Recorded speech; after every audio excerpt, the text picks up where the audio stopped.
اللہم صلی علی سیدنا و مولانا محمد وعلا آل سیدنا و مولانا محمد بارک وسلم رب شرح لی صدری ویسر لی امری واحلل عقدۃ من لسانی یفقہوا قولی۔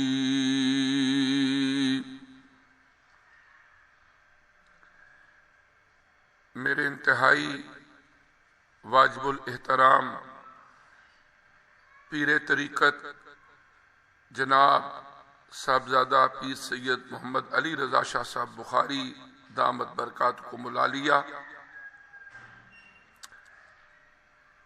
سجادہ نشین آستانہ عالیہ بساہاں شریف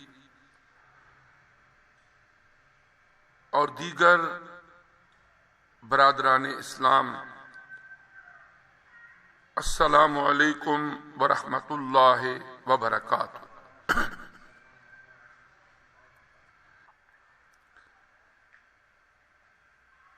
آج موضوع عنایت فرمایا گیا وہ ہے عظمت و شان خلیفہ بلا فصل حضور علیہ الصلوۃ والسلام کے محبوب ترین صحابی جامع القرآن حضرت سیدنا ابو بکر صدیق رضی اللہ تعالیٰ عنہ۔ ویسے تو بحیثیت مسلمان جب ہم خلیفہ اول خلیفہ بلا فصل حضرت سیدنا صدیق اکبر رضی اللہ تعالی عنہ کی حیات طیبہ پر نظر دوڑاتے ہیں، قبول اسلام سے لے کر تا دم وصال ان کی زندگی کا ایک ایک لمحہ عشق رسول میں ڈوبا ہوا ہے، اور آپ کا قبول اسلام ہو، غزوات میں حضور علیہ الصلوۃ والسلام کے شانہ بشانہ شرکت ہو، سفر ہجرت میں آقا نامدار مرشد قلب و نظر حضرت محمد مصطفیٰ صلی اللہ علیہ وآلہ وسلم کی رفاقت ہو، یا پھر آقا علیہ السلام کے وصال مبارک کے بعد 2.5 سالہ دور خلافت میں آنے والے مشکل ترین حالات کا مقابلہ کر کے دین اسلام کو عظمتیں عطا کرنا ہو۔ ان کی زندگی کا ایک ایک باب جو ہے، ایک ایک پہلو جو ہے، وہ غور طلب بھی ہے، قیامت تک امت مسلمہ کے لیے صراط مستقیم کے لیے راہ عمل بھی دکھاتا ہے، اور ان کے ان افکار، اعمال اور کردار کو اگر امت مسلمہ مشعل راہ بنا لے تو کتنے ہی آلات دیگر کیوں کیوں نہ ہو، ان سے نکل کے ایک مرتبہ پھر عظمتوں اور بلندیوں تک پہنچ سکتی ہے۔ آج جمعۃ المبارک کی ان بابرکت ساعتوں میں حضرت ابو بکر صدیق رضی اللہ تعالی عنہ کی زندگی کے اویلیبل ٹائم میں 2-3 میں وہ پہلو عرض کروں گا کہ جن پر عمل کر کے آج بھی ہم مسلمان اپنی عظمت رفتہ کو بحال کر سکتے ہیں۔ حضرت ابو بکر صدیق رضی اللہ تعالی عنہ کی مبارک زندگی کا ایک پہلو وہ یہ ہے کہ اگر ایک طرف اللہ کے پیارے نبی کا فرمان ہو اور ایک طرف عقلی مصلحتیں ہوں، آج کے دور میں بہت سارے ایسے لوگ ہیں جن کو کہا جاتا ہے یہ عقل پسند ہیں، وہ اسی بیس پہ انٹلیکچوئل کہلاتے ہیں کہ ان کا محور و مرکز اپنی عقل اور سوچ آتی ہے، جو بات عقل کے دائرے میں آ گئی اس کو مان لیتے ہیں، جو نہیں آتی اس کا انکار کر دیتے ہیں۔ کوئی بات بتائی جائے کہتے ہیں نہیں میری نہیں عقل مانتی، ایسا بھی ہو سکتا ہے۔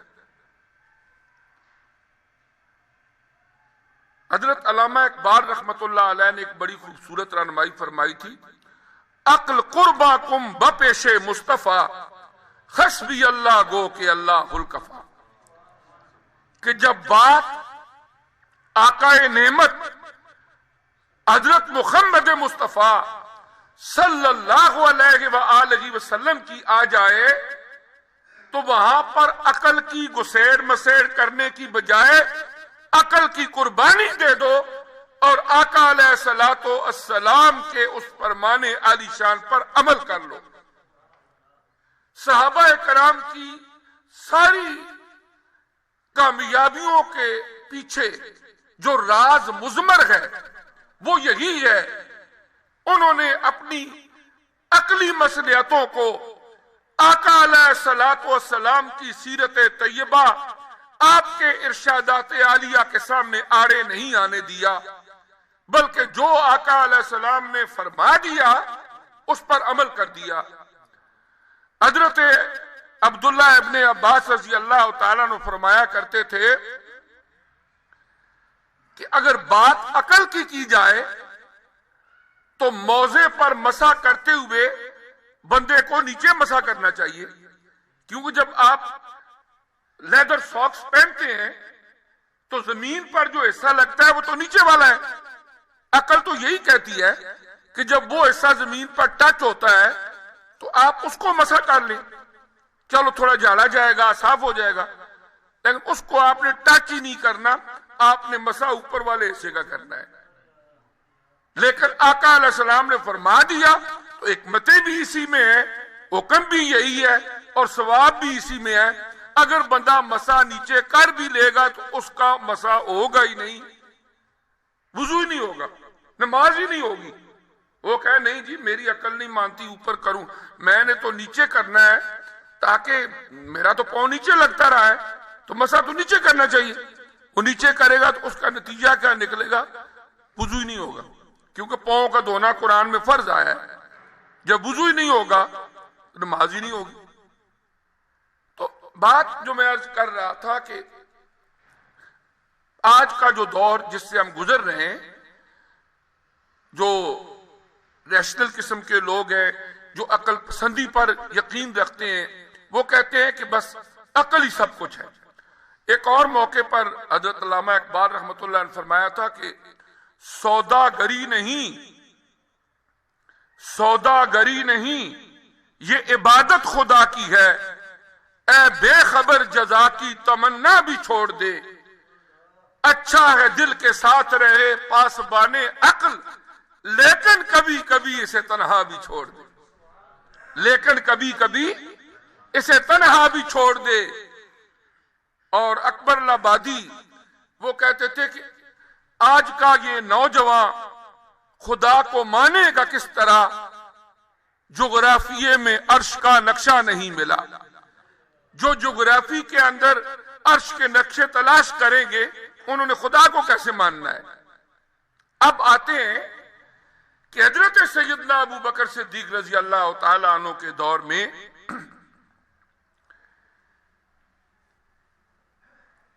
جب نبی کریم علیہ الصلوۃ والسلام نے مکہ مکرمہ کی زندگی کا جو آخری دور تھا ہجرت سے کچھ پہلے، آپ کو اللہ کریم نے معراج شریف کروائی. قرآن پاک میں واقعات موجود ہیں، 15 پارے میں موجود ہے، سورہ نجم میں موجود ہے، وہ ایک علیحدہ موضوع ہے. جب آپ صلی اللہ علیہ وآلہ وسلم رات کے تھوڑے سے حصے میں تشریف لے گئے اور واپس بھی تشریف لے آئے، بستر بھی گرم ہے، کنڈی بھی ہل رہی ہے، اور آپ فرماتے ہیں میں یہاں سے مسجد اقصی گیا، وہاں پر انبیاء کو امامت کروائی، پھر میں وہاں سے آگے سدرۃ المنتہا، پھر اس سے آگے وراء الورا بارگاہ قدس میں گیا، پھر آپ نے اس کے واقعات بھی بیان فرمائے، پھر آپ نے فرمایا میں واپس بھی آ گیا. اہل مکہ نے کیا کہا؟ انہوں نے کہا ہماری عقل نہیں مانتی، ہماری عقل نہیں مانتی، بستر بھی گرم ہو، کنڈی بھی ہل رہی ہو، اتنے تھوڑے سے وقت میں بندہ اتنا سفر کر کے آ جائے، عقل نہیں مانتی. ابھی حضرت ابو بکر صدیق رضی اللہ تعالیٰ عنہ کی آقا علیہ السلام سے ملاقات نہیں ہوئی تھی، آپ باہر گلی میں تھے. جب لوگوں نے کہا کہ ہم نہیں مانتے، آپ نے فرمایا جب میرے پیارے آقا علیہ السلام نے فرما دیا ہے تو میں اس کی تصدیق کرتا ہوں، عقل مانے یا نہ مانے، میں اس کی تصدیق کرتا ہوں. اور پھر آقا علیہ السلام نے آپ کو صدیق کا لقب عطا فرمایا کہ یہ تصدیق کرنے والے ہیں. تو یہاں پر اخبار الاخیار ایک بڑی مشہور کتاب ہے فارسی زبان میں، شیخ عبدالحق محدث دہلوی رحمۃ اللہ علیہ کی اخبار الاخیار. اس میں انہوں نے اولیاء اللہ کے واقعات بیان کیے. وہ ایک واقعہ بیان کرتے ہیں کہ بغداد شریف میں ایک اللہ کے نیک بندے تھے، بزرگ تھے. وہاں پر ایک آدمی مسجد میں مؤذن تھا، وہ مسئلے مسائل پوچھتا. ایک دن آیا تو کہنے لگا کہ حضرت مجھے ایک بات بتاؤ، قرآن میں آیا ہے کہ 50,000 سال کا ایک دن ہوگا، 50,000 سال کا ایک دن ہوگا، یہ کیسے ہوگا؟ دیکھیں نا، سورج طلوع ہوتا ہے، غروب ہوتا ہے، اب 50,000 سال، اتنا لمبا دن، یہ ذرا مجھے سمجھائے کہ کیسے ہوگا. آپ نے فرمایا میں اللہ سے دعا کرتا ہوں اللہ ہی تجھے سمجھائے، یعنی اللہ تجھے سمجھائے. ان بزرگوں نے دعا کر دی. وہ مؤذن تھے بغداد شریف کی ایک مسجد میں. وہ جمعے کے دن تیار ہو کے ایک قریب وہاں پر دجلہ کے کنارے نہاتے تھے، نہا کے آتے تھے غسل کر کے، اور پھر آ کے اذان دیتے تھے. جمعہ کے دن تیاری کرنے کے لیے جب وہ دریا میں گئے، نہانے والے کپڑے پہنے، دوسرے اتار کے رکھے، جب نہانے کے لیے ڈبکی لگائی، سر اوپر کیا تو جگہ اور تھی. حیران پریشان ہو گئے، یہ کیا میرے ساتھ ہوا ہے؟ کس سے پوچھا باہر نکل کے کیا؟ انہوں نے کہا یہ دریائے نیل ہے اور یہ مصر کا شہر ہے، یہ ملک مصر کا ہے اور یہ دریائے نیل ہے. ادھر ادھر دیکھا، نہ کوئی جاننے والا نہ کوئی پہچاننے والا. ایک بازار میں چلے گئے، وہاں ایک لوہار کام کر رہا تھا، گلی میں کھڑے ہوئے دیکھ رہے ہیں. انہوں نے پوچھا کون ہو؟ ان کا میں مسافر ہوں، پتہ نہیں کہیں بھول کے یہاں آ گیا. ان کا کام کرنا چاہتے ہو؟ ان کا آؤ میرے ساتھ کام کرو. انہیں کام پہ لگا دیا. اس کے بعد وہ نوجوان تھے، انہوں نے کہا تمہیں شادی نہ کرا دوں؟ کہنے لگے کرا دو. شادی کرا دی. پھر ان کے 4 بچے ہو گئے. شیخ عبدالحق محدث دہلوی فرما رہے ہیں 4 بچے اللہ نے دے دیے. اب 4 بچے ہو گئے. پھر وہاں پر بھی ان کو ایک روٹین بنی ہوئی تھی، جس طرح ہمارے جو بزرگ بابے جن کو پاکستان میں اذان دینے کا شوق تھا، برطانیہ جاتے وہاں بھی ان کی خواہش ہوتی ہے کہ ہم اذان دیں. ان کو تھا کہ میں بغداد میں اذان دیتا تھا، اب مصر میں بھی اذان دوں. وہ ایک مسجد میں چلے گئے. ان کا طریقہ یہی تھا، اذان وغیرہ وہاں دیتے۔ ایک دن اسی طرح جمعے کے دن نہانے کے لیے دریائے نیل چلے گئے، جب ڈبکی لگائی سر اوپر نکالا تو کپڑے وہاں ہی پڑے ہوئے ہیں، حیران پریشان، کپڑے پہنے مسجد میں گئے تو لوگ انتظار کر رہے تھے کہ اذان دو، پھر انہوں نے اذان دی اور اذان دینے کے بعد وہاں پر جمعہ کی نماز پڑھی۔ اس کے بعد ان بزرگوں کے پاس آئے تو کہنے لگے کہ میرے ساتھ یہ واقعہ ہے۔ ان بزرگوں نے فرمایا پتہ چل گیا 50,000 سال کا ایک دن ہوگا۔ اب تو یہ پتہ چلا ہے کہ 50,000 سال کا دن کیسے ہوگا۔ یعنی اللہ تعالیٰ کی قدرت بات میں یہ عرض کر رہا تھا کہ حضرت ابو بکر صدیق رضی اللہ تعالیٰ عنہ کے دور میں کئی ایسے واقعات پیش ہوئے، ایک طرف عقلی مصلحت تھی، ایک طرف اللہ کے نبی کا فرمان تھا، آپ نے عقلی مصلحت کو دیوار پر مارا اور اللہ کے نبی کے حکم پر عمل کیا، اللہ نے کامیابیاں عطا فرمائی۔ حضرت سیدنا اسامہ بن زید رضی اللہ تعالیٰ عنہ 17 سال ان کی عمر تھی۔ حضور علیہ السلام نے ایک لشکر تیار فرمایا کہ یہ رومیوں کی جارحانہ کارروائیوں کا خاتمہ کرنے کے لیے جائے گا۔ جس وقت ایک مقام تھا جس کا نام تھا جرف، مقام جرف پر وہ پہنچے مدینہ طیبہ کے متصل، تو حضرت اسامہ بن زید رضی اللہ تعالیٰ عنہ کی اہلیہ فاطمہ بنت قیس، انہوں نے پیغام بھیجا کہ نبی کریم علیہ السلام کی طبیعت مبارک بہت زیادہ ناساز ہو گئی ہے، بخار بہت زیادہ ہو گیا ہے، آپ وہیں رک گئے۔ اور پھر کچھ وقت بعد نبی کریم علیہ السلام کا وصال مبارک ہو گیا۔ لشکر تیار تھا، روانگی بالکل ہونے والی تھی، لیکن جب نبی کریم علیہ السلام کا وصال مبارک ہو گیا تو وہ لشکر بھی رک گیا، حالات ہی ظاہر ہے پھر تبدیل ہو گئے۔ پھر اس کے بعد حضرت سقیفہ بنو سعدہ میں بیٹھ کر جب صحابہ کرام نے حضرت سیدنا صدیق اکبر رضی اللہ تعالیٰ عنہ کو خلیفہ منتخب کیا، جب آپ خلیفہ بلا فصل منتخب ہو گئے، اس کے بعد ایک مسئلہ یہ پیش ہوا کہ یہ لشکر روانہ کریں۔ صحابہ کرام نے مشورہ دیا کہ ابھی جو ارد گرد کے سپر پاورز ہیں،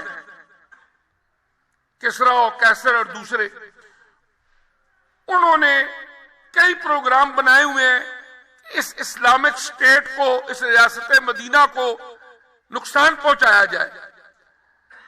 اس لیے ہمارا مشورہ یہ ہے کہ کچھ وقت کے لیے اس لشکر کو روک دیا جائے، مدینہ طیبہ کی حفاظت پہلے ہے، اور پھر جس وقت حالات سازگار ہو جائیں گے اس لشکر کو روانہ کر دیا جائے۔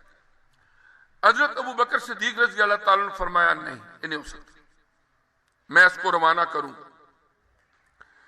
پھر کچھ صحابہ اکرام آئے، انہوں نے عرض کیا کہ اے خلیفۃ المسلمین، اگر آپ نے اس لشکر کو روانہ کرنا ہی ہے تو حضرت اسامہ بن زید رضی اللہ تعالیٰ عنہ 17 ایئرز کے ایک نوجوان ہیں، 17 سال ان کی عمر ہے، ان کی بجائے کسی کوہنا مشق تجربہ کار صحابی کو کمانڈر ان چیف بنا دیں اس لشکر کا، تاکہ یقینی کامیابی ہو، اور پھر ان کو روانہ کر دیں۔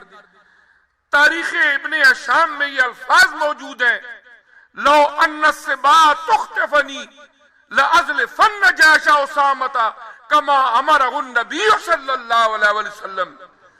آپ نے فرمایا اے مجھے مشورے دینے والوں، اگر جنگل کے درندے آئے ابو بکر صدیق کے وجود کو نوچ لے، مجھے کھا جائے، جو ہوتا ہے ہو جائے، پھر بھی جو الفاظ میرے نبی کی زبان عطر سے نکل چکے ہیں میں ان کو تبدیل نہیں کر سکتا۔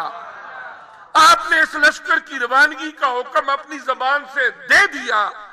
آپ نے حضرت اسامہ بن زید رضی اللہ تعالیٰ عنہ کو اس لشکر کا کمانڈر ان چیف مقرر کر دیا، صدیق کی جان سے ہی کہ پیارے نبی کی زبان سے نکلے ہوئے الفاظ سے ذرا بھر دائیں بائیں جائے. پھر آپ نے اس لشکر کو روانہ کیا اور پھر کامیاب و کامران ہو کے وہ واپس آئے. اگر سوچا جائے جو ایڈوائزرز تھے عقلی لحاظ سے مشورے ان کے درست ہو سکتے ہیں کہ آقا علیہ السلام کے وصال کے بعد ہمیں مدینہ شریف کو پہلے بچانا چاہیے، اس کے بعد لشکر کو روانہ کرنا چاہیے، لیکن حضرت ابو بکر صدیق رضی اللہ تعالیٰ عنہ نے کسی عقلی مصلحت کو آڑے نہیں آنے دیا، بلکہ آپ نے اللہ کے پیارے نبی کی پیاری زبان سے جو الفاظ نکل رہے تھے عشق میں ڈوب کے صرف ان کا خیال رکھا. فرمایا لشکر بھی روانہ ہوگا اور اسامہ بن زید رضی اللہ تعالیٰ عنہ کی کمانڈ میں ہی روانہ ہوگا. یعنی آج اگر آپ دیکھیں ہمارا معاشرہ، ہم ایک طرف ہمارا ذاتی مفاد ہو، ایک طرف اللہ کا حکم ہو، ہم ترجیح کس کو دیتے ہیں؟ ایون کہ لوگ جب اپنے آفس میں یا دکان میں بیٹھے ہیں وہ سوچتے ہیں ہو سکتا ہے اس آدھے گھنٹے میں کوئی گاہک زیادہ آ جائے، نماز چھوڑ دیتے ہیں. مسجد میں نماز پڑھنا ہے، وہ کہتے ہیں نہیں اتنی دیر میں تو ہو سکتا ہے ہماری بکری اور کوئی ہو جائے. یعنی ایک طرف اللہ کا حکم ہے، اس کے اوپر پختہ یقین کر کے اللہ کے حکم کی تعمیل کرو، عقلی مصلحت کو ایک طرف چھوڑ دو، اس کا نام ہے دین. عالمی سطح پر بھی آپ دیکھیں اسی طرح کے حالات ہمیں نظر آتے ہیں کہ ہم عقل کی بنیاد پر، اسلام کے اندر یہ بات نہیں ہے کہ آپ عقل کو استعمال نہ کریں. قرآن بار بار کہتے ہیں افلا تعقلون، تم عقل کو کیوں استعمال نہیں کرتے؟ لیکن اس عقل کے استعمال کی لیمیٹیشنز ہیں. جب بات اللہ کے حکم کی آ جائے یا اللہ کے نبی کے ارشادات عالیہ کی آ جائے تو وہاں پر مومن بندہ اپنی عقل پر بھروسہ نہیں کرتا، بلکہ اللہ کے نبی کے عشق میں ڈوب کے اپنے نبی کے فرمان پر عمل کرتا ہے. یہ ایک سبق ہے جو ہمیں حضرت ابو بکر صدیق رضی اللہ تعالی عنہ کی زندگی سے ملتا ہے. دوسرا یہ ہے ہمارے دین کے کئی شعبے، اگر آپ دیکھیں ارکان اسلام ہیں، ان میں 4 کا تعلق عبادات سے ہے، نماز روزہ زکوٰۃ حج، اور پہلا کلمہ شہادت ہے. اس کے علاوہ ہماری زندگی کی اور کئی شعبے ہیں. آپ ایمانیات کے حوالے سے، عبادات کے حوالے سے، اخلاقیات کے حوالے سے اور معاملات کے حوالے سے دیکھیں تو ڈیفرنٹ اسپیکٹس ہیں، ڈیفرنٹ پہلو ہیں، واکس آف لائف ہیں. ہم دیکھتے ہیں ہمارا دین پارٹ ٹائم نہیں ہے، یہ فل ٹائم ہے. ہمارے UK میں لوگ جابز کرتے ہیں نا، تو کوئی بندہ ہے وہ کہتا ہے میں پارٹ ٹائم جاب کر رہا ہوں، کوئی کہتا ہے میں فل ٹائم. تو یہاں پر بھی ایسے ہوتا ہے، کوئی پارٹ ٹائم جاب کر رہا ہے، فل ٹائم جاب کر رہا ہے. اگر قبلہ پیر صاحب یہاں تشریف فرما ہے، ایک بندہ جو غیر مسلم ہے ابھی جمعے کو یہاں آ جاتا ہے اور کہتا ہے حضرت مجھے اسلام قبول کرائیں، لیکن ساتھ یہ کہتا ہے کہ میں بہت مصروف ہوں، فل ٹائم مسلمان بننا میرے لیے بہت مشکل ہے، آپ وقتی طور پر پارٹ ٹائم مجھے مسلمان بنا دیں، تو کیا وہ مسلمان ہو جائے گا؟ کیا مجھے نماز زکوٰۃ 2-4 چیزوں کی کنسیشن دے دے اور باقی کچھ چیزیں میں کر لیا کروں گا، پارٹ ٹائم مسلمان بنا دے، تو کیا ہمارا دین کیا کہتا مسلمان بن جائے گا؟ ہمارا دین کہتا ہے ادخلوا فی السلم کافہ، اسلام میں پورے کے پورے داخل ہو جائے. جب حضرت ابو بکر صدیق رضی اللہ تعالی عنہ خلیفہ وقت بنے تو کچھ لوگوں نے کیا کیا،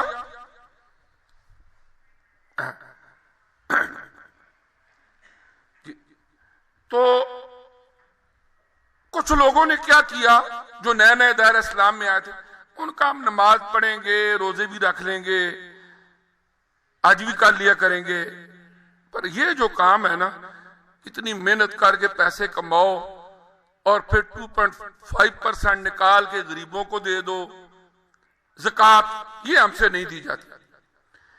کچھ صحابہ کرام نے مشورہ دیا کہ چلو باقی کام تو کرتے ہیں نا، ابھی حالات بھی اچھے نہیں ہیں، وقتی طور پر ان کے خلاف کارروائی نہ کریں اور بعد میں ان سے یہ بھی عمل کروا لیں گے۔ ایون کہ مشکات شریف کے اندر یہ موجود ہے کہ حضرت عمر رضی اللہ تعالیٰ نے مشورہ دیا کہ چلو وقتی طور پر، آپ نے کیا فرمایا؟ آپ نے فرمایا کہ من فرق بین الصلاۃ والزکاۃ لأقاتلنہ، جو نماز اور زکوٰۃ میں ذرا بھر بھی فرق کرے گا میں اس کے ساتھ اعلان جنگ کرتا ہوں۔ اور ایک روایت میں یہ بھی ہے، آپ نے تلوار اٹھائی اور اکیلے نکل پڑے کہ جو میرے نبی نے فرما دیا کوئی بندہ اس میں کمی کرے گا میرے لیے یہ قابل قبول نہیں ہے۔ کیونکہ کچھ لوگوں نے کہا اونٹ زکوٰۃ نہیں دیں گے فلاں، آپ نے فرمایا اونٹ نہیں، اگر اونٹ کی نکیل جتنی زکوٰۃ بنتی ہے جو نہیں دے گا میں اس کے ساتھ بھی اعلان جنگ کروں گا۔ حضرت عمر فاروق رضی اللہ تعالیٰ نے فرمایا کرتے تھے، ایک دفعہ ایک مجلس تھی، مشکات کی روایت ہے، حضرت ابوبکر صدیق رضی اللہ تعالیٰ عنہ کا ذکر ہو گیا، حضرت عمر رضی اللہ تعالیٰ عنہ کہنے لگے اگر حضرت ابوبکر صدیق رضی اللہ تعالیٰ عنہ کی ایک رات کی اور ایک دن کی نیکی مجھے مل جائے اور میری ساری نیکیاں انہیں مل جائیں تو میرے لیے سودا گھاٹے کا نہیں ہوگا۔ پوچھا وہ کیا؟ فرمایا رات وہ جو غار ثور میں انہوں نے گزاری کہ آقا علیہ السلام ان کے پہلو پہ سر رکھ کے سوئے ہوئے تھے، اس رات کی کا ثواب مجھے مل جائے، اور دن وہ کہ جب لوگوں نے زکوٰۃ دینے سے انکار کیا آپ اکیلے تلوار اٹھا کے نکل پڑے، آپ نے کہا میرے نبی نے جس دین کو مکمل کر دیا ہے آج اس کو اگر کوئی پارٹ ٹائم کرنے کا کہے گا تو میں اس کے خلاف اعلان جنگ کرتا ہوں۔